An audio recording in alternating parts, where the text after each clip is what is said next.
busy हल तोर फोनावा सोनावा रे सोनावा कहाँ बिजी हल तोर फोनावा चोरी छुपे फोन तोरा कैलिया मैया से सुनो हियो तानावा सोनावा गे सोनावा का बसवा के आइल हल फोनावा सोनावा गे सोनावा हां बसवा के आइल हल फोनावा नहीं तू झूठ बोला है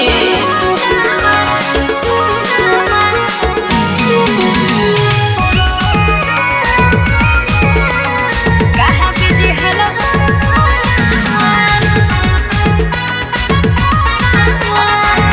हे रे सुन हकी धोखे बाजर छोड़ा हो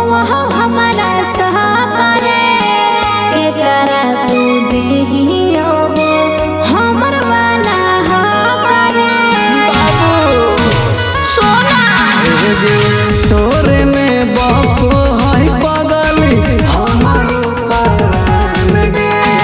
कैसे समझइए तोरा तू ही हमर जान गे अच्छा इहे सब सोची के धर ले हको टेंशनवा ए हे सोनावा रे सोनावा कहाँ बिजी हल तोर फोनावा सोनावा रे सोनावा कहाँ बिजी हल तोर फोनावा सुधर जो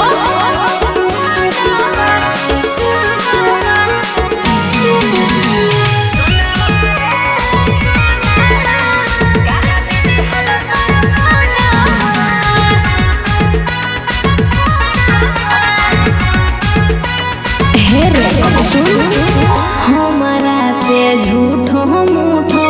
करो ही तू प्यार रे लागो हो कि दिलवा तोर हमको बड़ी छिनारा रे कर जा राजा बाबू किसके हम खाए कसम गे तोरा सिवा के करो से नहीं बतियाई हम गे झूठा दिन रात तोर